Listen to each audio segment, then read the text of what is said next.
Welcome to the O Scene. I'm Jacqueline Twegg. In Orange County, there's always something to do. Look to your own neighborhood or a surrounding city. Time to check out the people, places, and events taking place on the O Scene. In Huntington Beach, artists beautifying the city and putting on a parade. And in Westminster, the community coming together to raise spirits and raise money for those in need. The full story is coming up. Also, stay tuned for other recent happenings in Fountain Valley, Huntington Beach, Stanton, and Westminster.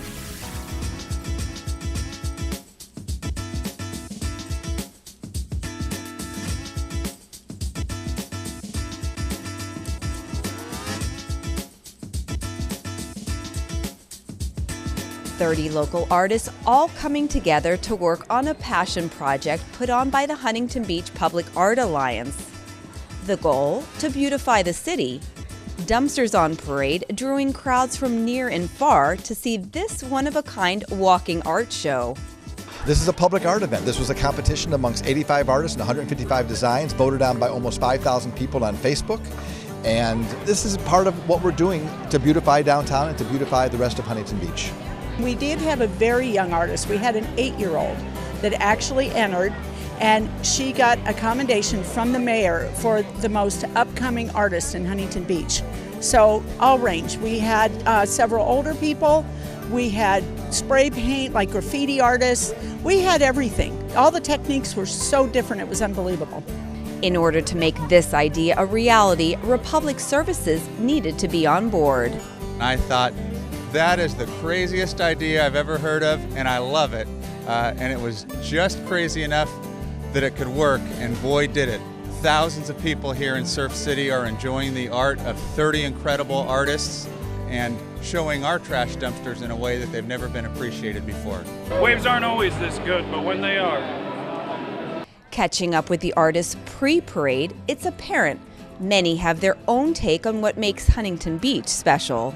It was, I think, January. I saw the sunset, and it was pink and it was purple and it was so beautiful, and so I took a picture of it and I was like, I have to paint this. And then my dad found out about this competition. I was like, oh, this is perfect. So I marker draw this and I submitted it, and yeah, it's just inspired by a picture. Combining her love of the artist Van Gogh and the beach, Deborah Sloanim's dumpster pays homage to both. The pier, which is like where, everything happens. You wake up, you see the surfers, like it is iconic to where we live.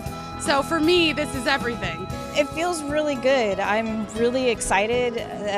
It's nice to see all of this come to fruition. We've been working on this, all of us artists and the Public Alliance. They've been working on this for months. So the day is finally here, and we're all just really excited to see this happen.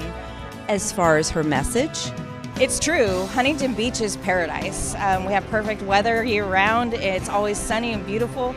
And I really wanted to take that phrase and put something positive on a dumpster and just make something colorful and exciting. Anne Marie Price is an artist, but paint isn't her standard medium, so this was all new to her.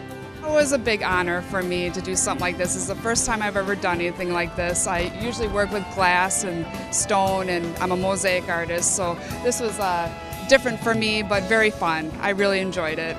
Well, I know we were supposed to do like a beach, Surf City type of theme, and the first thing that came to mind was surfing and a lot of the beach things that I thought everyone would be doing, so I just tried to do something different, something that tied in somewhat, so I went with something with a tiki image, a Polynesian type of theme. Yeah, it's something I enjoy doing, it's the type of work I like. Tiffany Bernstein has the support of her family, and they've stepped up their efforts to dress up for her dumpster's debut. I do a lot of art, and in the back of my head I've been wanting to do an octopus for a while, and this was like the perfect opportunity to do it. And I wanted like some bright, vibrant colors, and I think I achieved it. This is the US Open, which is arguably the biggest event in Huntington Beach every year. And so I thought that would be a really appropriate thing to put on the dumpster. And the parade officially begins as the Republic trash truck leads the way. Each artist wheels their own dumpster along Main Street.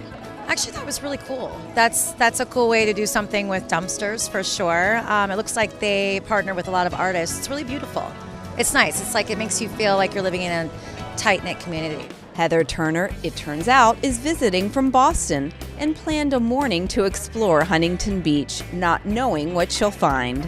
It's amazing. It's actually a beautiful thing that is very clever, and I would never imagine it, but rolling up and seeing all these beautifully painted dumpsters was just a real treat, so it was great. Perfect. And then so when you go back to Boston, are you going to tell anybody?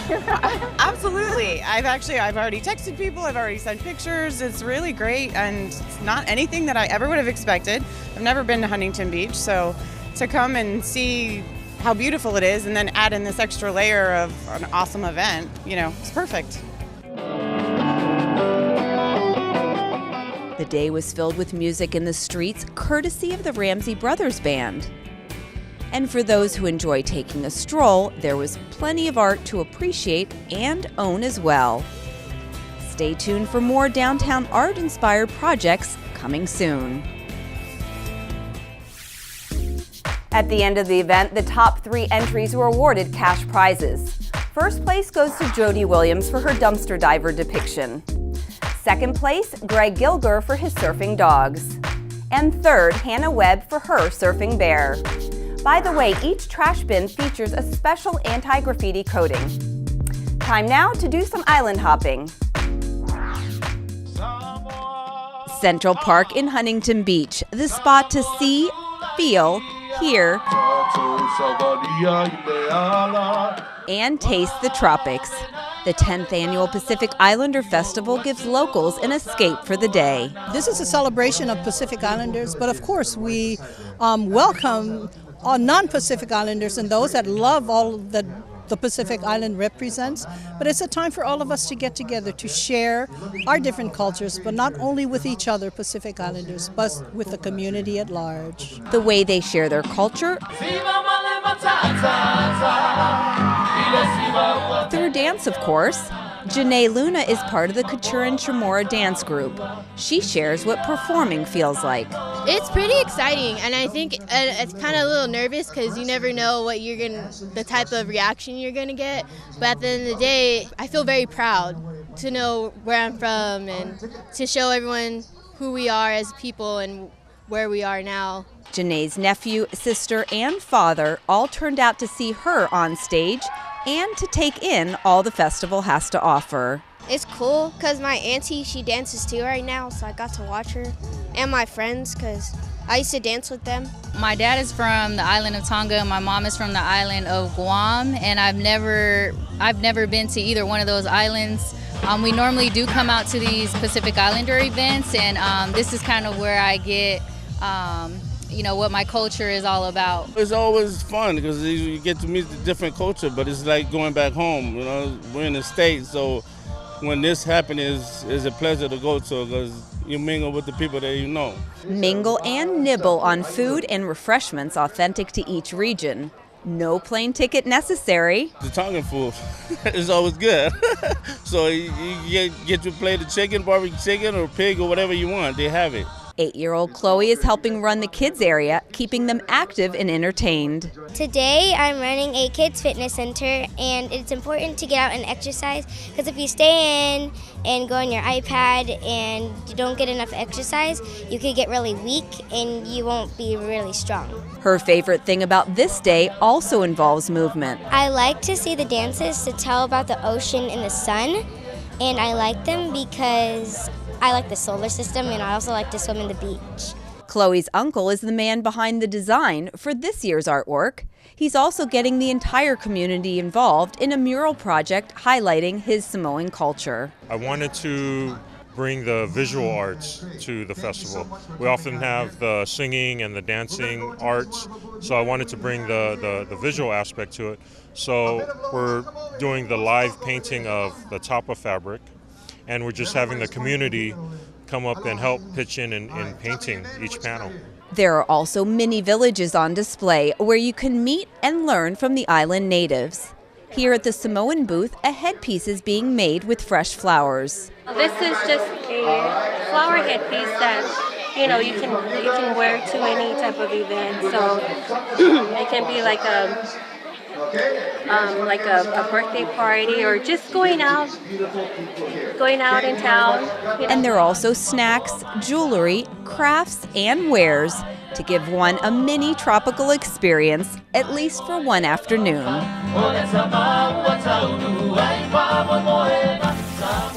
From the tropics to a more European experience right here in Orange County.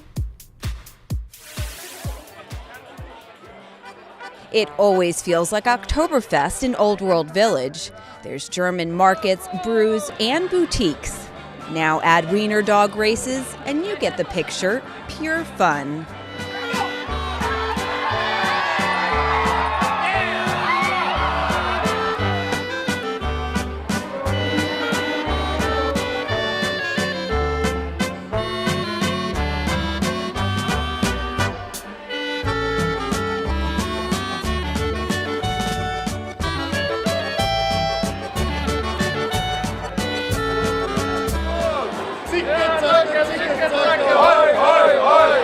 Pre-race interviews and anticipation taking place. He's a little shy, so I'm kind of worried that he might not run, but no, he's pretty fast, so hopefully he does a good job. What do you think's going to happen in the Wiener Dog race today with Buttercup? I think it's going to be close, but I think she's going to win.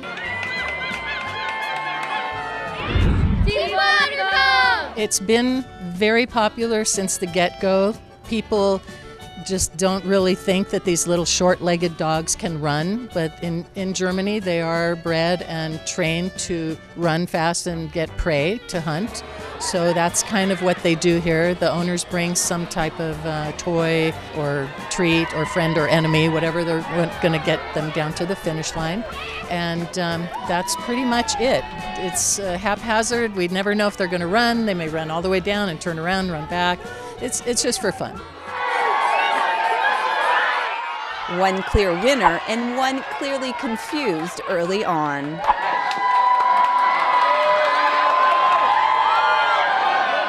I'm looking at the line, and then I try to call the race. They're like 1 inch nose, like 3 inches off the ground, going 15 miles an hour. It's really hard to call, but I've been doing it so long. It's just, and if I don't know who won, then I'll rerun it. As they say here at the races, every wiener is a winner. In this case, it was a close race to the finish, but clearly Noodles outnosed, and with her little legs outran her challenger, placing first. I'm really surprised about her winning because she's such a very calm dog. Like, I didn't expect her to really be that fast, but she kind of like went out of her shell and raced finally. Because last week she was here and she lost, but now she's a wiener. What is her winning meal tonight? Maybe an In-N-Out patty. Yeah, I think that she deserves it. Many of these little dogs with big dreams come back week after week. Good job. 12-year-old Tom has been racing for more than half his life, both in human races and in dog races. And if you go by dog years, you could say he's had an extensive running career. Tom's been racing 5Ks and 10Ks for about 6 or 7 years now. He loves to run. He loves to race. He gets super excited at races. And whenever he hears the horn go off, you can't stop him. For about 3 or 4 years, we've been doing the Wiener Nationals down in San Diego. He made it into the finals twice, but never quite, got the prize. And then we found out about the races here at Old World, which we were like totally excited because we didn't know they were here, and he loves the race. And so we've been coming up here for about the past 2 years now. A fellow competitor of Tom's is Nikita. She's also a Wiener National finalist and is a regular racer at Old World. Because she loves coming.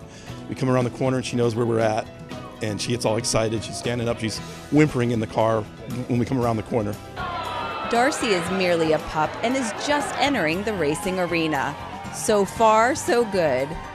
Darcy did wonderful. She had her first race today. She placed 7th as part of a 3-way tie for 7th, but we're really proud. She did awesome and she had a lot of fun. She won her first 2 races because the opponent was distracted. That's the reason why she won. And the third one, she was up against a real competitor. That competitor just, yeah. But next time, you're going to get them next time, aren't you? You're only 4 months old. You got a lot of training ahead of you. As far as what they feed their little competitor? She had a lot of bratwurst, a lot of chicken, a lot of her bison treats. She'll probably go home and have a few more. She eats a lot. Pampered, very pampered. She's very pampered. Love it. It's fun. Everyone and their wiener dogs here. I love it. It's amazing. Everyone's vibe, you know? I like it. The dogs do love to let all of their energy out and be the center of attention. And at the same time, the owners couldn't be happier sharing their little ones with everyone around. Wiener Dog Races start in September each year and run until the end of October with the championship race capping off the season.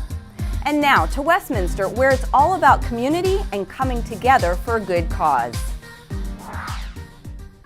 The Westminster community unites to provide relief for hurricane victims in Texas, Florida, and Puerto Rico.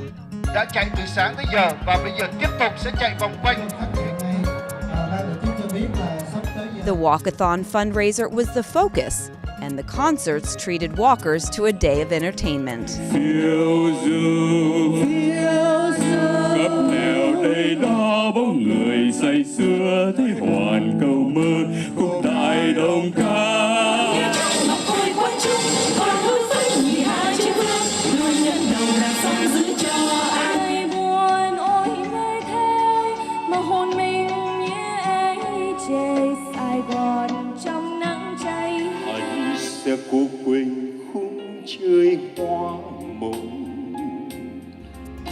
The morning begins with approximately a 6-mile walk.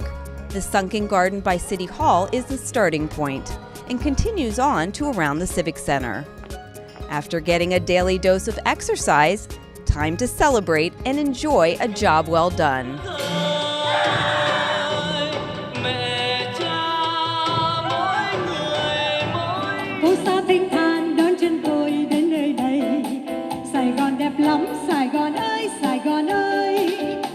Mayor Tree-Taw, City Council, as well as officials and special guests welcome the audience. I'm proud to be here to be able to say that the Vietnamese American people have come through. And next time when I go back to Florida, I'm going to be able to say that. Vietnamese American people came through and they helped. And that's a proud thing. The outdoor concert venue is where singers, musicians, and entertainers volunteered their talents and provided hours of fun for everyone.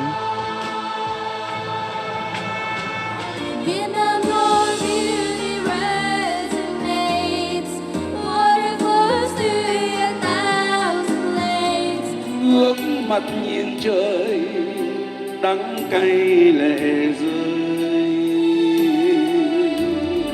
The focus to celebrate solidarity with hurricane victims and at the same time come together and unite Westminster as a community.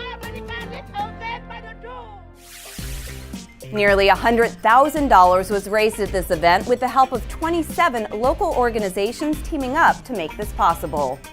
And the community comes together once again, this time to celebrate a musical director.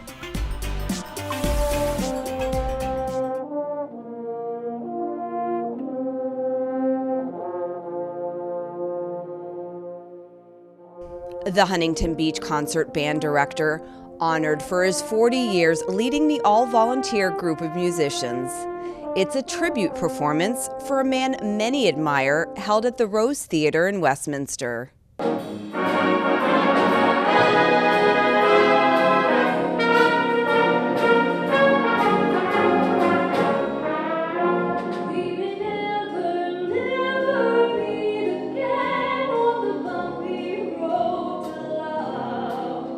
It's a very special occasion because Tom is a very special person.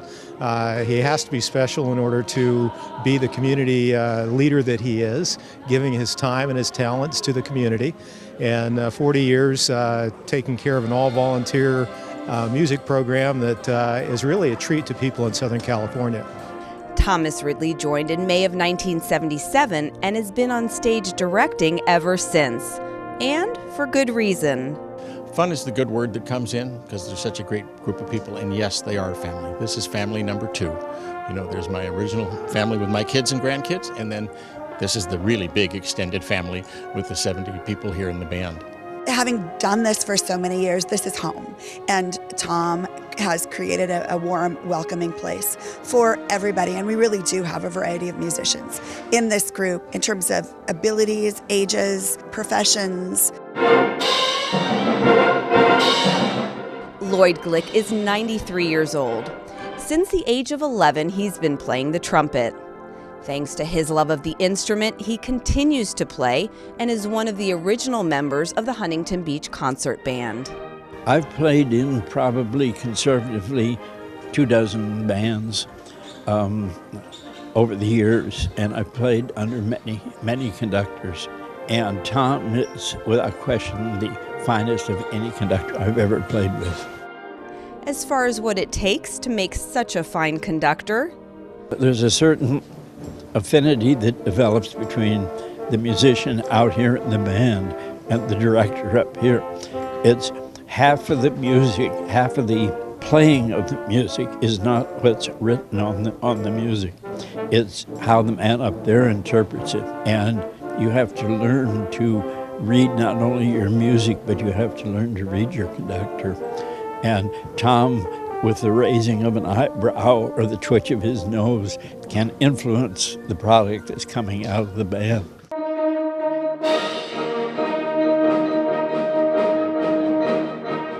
Judy Glick, Lloyd's wife, is another original band member. She's been performing with the group for the past 42 years. I feel the band gets better and stronger all the time due to his leadership, and he's so detail-oriented. He takes care of all the little things that are important and has excellent people skills, so he makes people want to come and want to play. Something else Judy shares with us that brings her joy? When you know you're preparing for an audience, and then when you're with an audience and they're having a great time and clapping and standing up and singing along, that's what makes it really worthwhile. The theme of the evening's concert, Of God and Country. Songs including Liberty, the March from 1941, and Over the Rainbow. Away above the chimney tops, that's where you'll find me. Symphonic wind music is challenging, and it's a lot of fun to play because we get to actually play through a melody to the end and the conclusion. Another venue you can see and hear this band is at the Huntington Beach Concert Band Summer Series in Central Park. Those concerts draw about 2,000 people every Sunday for about 11 weeks. And it's amazing to see all those people on the hillside just enjoying these concerts. That's sponsored by the Huntington Beach Concert Band. And while Huntington Beach only plays 3 times during that period, they sponsor the entire program. Playing in the park is fun too. You know, everybody's up and dancing and it's really casual, and we enjoy interacting with the audience, and we do a lot of pop and medley kinds of things in the summer, which isn't nearly so serious, but it is a lot of fun. Fun and family seems to be the theme of what makes this group work so well together. The Huntington Beach Concert Band Summer Series is a free event held on Sundays starting in June and runs until the first Sunday in September. Now it's on to Halloween and getting into the spirit of the season. Costumes, candy, games, and fun all around at Stanton Central Park. Families celebrating their annual Halloween fun with Family and Friends event.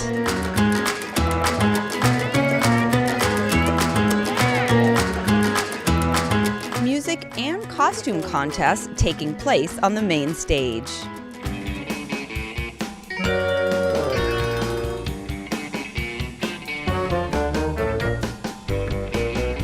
Ages 0 to 2, the first group to go included a butterfly, a shark, some cute insects, and even a mini Elsa. Also plenty of games to entertain kids of all ages.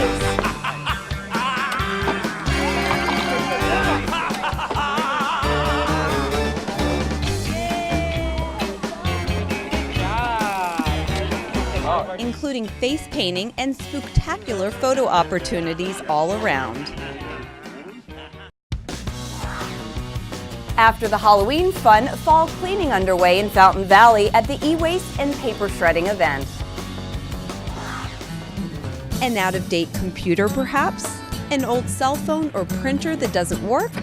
These would be some of the reasons residents turned out throughout the day, dropping off their unwanted goods and documents. It's an event for people that, as you can tell, line up. This morning I was here at 7. They were already lined up to get in here to do this. It's a free. The shredding is, as you can see, very popular. And of course, this side, they get rid of the stuff. We've seen stuff that is 30 years old come in here. The Fountain Valley Community Foundation has been coming together to host this event for the past 8 years. This is one of the favorite events that we do with the Community Foundation. We do it twice a year. We do the shredding e-waste in October, and we do it again in April. It's free to the community, and we'll typically have anywhere between 6 to 8 tons of shredded paper by the end of this event today. For security and peace of mind, this is the place to confidentially shred important papers. A lot of tax documents, personal utility bills, and just doctors, prescriptions, all kinds of different stuff. Stephen Howard with Orange County Computers and Recycling explains the process. Okay, thank you very much. We just separate the like material with the like materials. Computers go with computers, laptops with laptops, CRTs with televisions, and the flat panels all go in different pallets. It keeps it out of the local landfill. Instead of throwing it in the brown bin or a dumpster, not knowing where it goes, there are strict guidelines that we have to follow. We collect all the material and then send it to a proper recycling. Saves me the trouble of having to haul it over to the dump. I think it's great. Get this stuff out of our garage. Thank you very much.